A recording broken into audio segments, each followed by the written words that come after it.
Is Ukraine nearing a decision to yield? Recent developments in 2025 show a harsh reality for Ukraine, as they are now trapped in a clear retreat on the battlefield. Positions that they once defended fiercely are now falling one by one.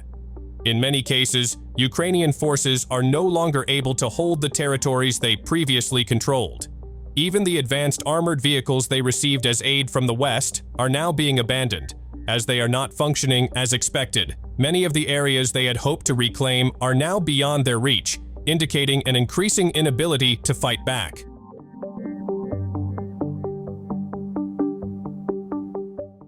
One key moment marking this retreat was the event in Kursk. Reuters reported that Russian forces successfully recaptured most of the Kursk region, which had previously been under Ukrainian control.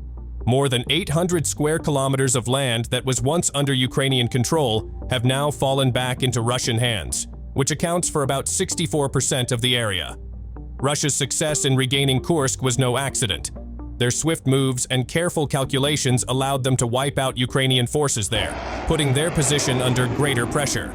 Volodymyr Zelensky also confirmed the significant losses of Ukrainian forces in Kursk, including the destruction of much Western military technology.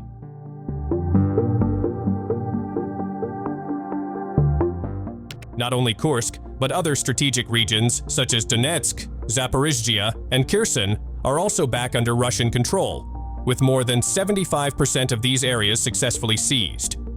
Even Luhansk, which was previously one of Ukraine's last defensive strongholds, is now almost entirely controlled by Russian forces, with over 99% of the region falling into their hands.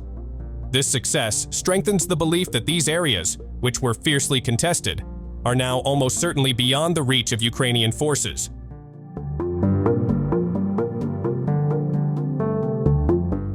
Russia's optimism in holding the territories they have seized is further reinforced by the bitter reality on the Ukrainian side. Not only is their geographic position increasingly compromised, but Ukraine has also lost the ability to produce the weapons, equipment, and ammunition needed to continue the fight. Their dependence on external supplies has grown, but even this assistance is insufficient to turn the tide. Ukrainian forces now more often move not out of readiness, but out of necessity and compulsion to survive. They are fighting not only against Russia, but also against a shortage of resources and logistics that increasingly limits their actions. This uncertainty forces Ukraine to face ever-growing challenges, while Russia, with its evolving strategy, continues to strengthen its position on the battlefield.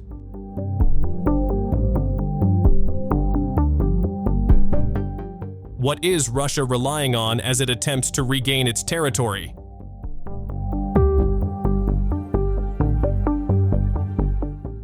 As of March 14, 2025, the Russian Ministry of Defense confirmed that since the intense fighting began in Kursk, Russian forces have successfully neutralized a significant amount of military technology used by the Ukrainian armed forces.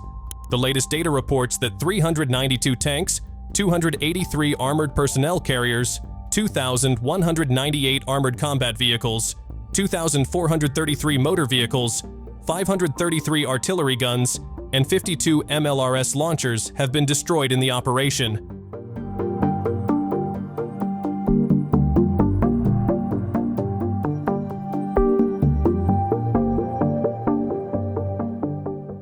However, who has been most dominant in destroying Ukraine's military equipment? The answer is clear: drones, which in cooperation with experienced pilots, have continuously launched attacks against the retreating enemy.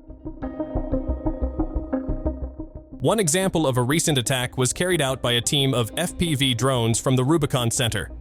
This team successfully destroyed armored vehicles and motor vehicles used by the Ukrainian armed forces as they retreated from Zaporizhzhia, an area near the Kursk border. This success further underscores the significant role that drone technology plays in facing the ongoing resistance. The extraordinary achievements of the Russian forces in Kursk have not gone unnoticed by President Vladimir Putin. During a visit to one of the Russian military command posts in Kursk, the president enthusiastically encouraged his soldiers to continue advancing at high speed and to quickly recapture the remaining territory still held by Ukrainian forces. Wearing military attire, Putin also proposed the creation of a new buffer zone in the Sumy region, which directly borders Kursk, as a precautionary measure against potential future Ukrainian attacks. The months of hard work by Russian troops, along with Putin's latest directives, are expected to yield significant results in the effort to liberate the entire region from the grip of Ukrainian forces. Meanwhile, in the Donetsk region, Russian military technology has also shown its effectiveness in combating Ukrainian forces. The 120mm Sumy mortar, T-90M tanks, and T-72B3 tanks have played a role in flattening areas that needed to be cleared, ensuring that Ukrainian forces cannot move freely.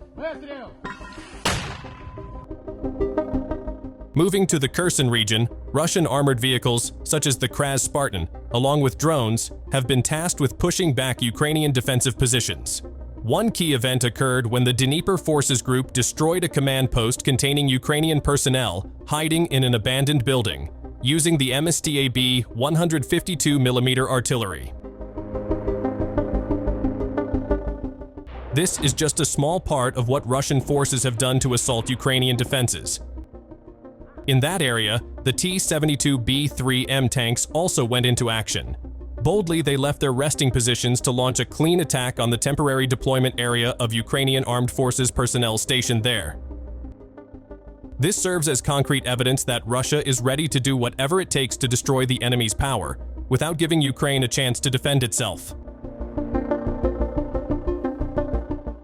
Those involved in this operation stated clearly, "We know where we are going and what we are going to do." This confidence is reflected in every step taken by the Russian forces. It is no surprise that they eventually succeeded in achieving their objectives, with more and more territories falling into their hands and the Ukrainian forces continuing to retreat. What do you think? Do you believe that within the next 5 days, Russian forces can fully retake 24 settlements? This action has, of course, prompted a response from General Oleksandr Syrsky, the commander-in-chief of the Ukrainian army. According to him, the top priority remains the defense of Ukrainian forces. Therefore, to minimize casualties, a decision has been made to withdraw some troops and, if necessary, maneuver to more advantageous positions. Let's guess what will happen next. That's all for today, and thanks for watching.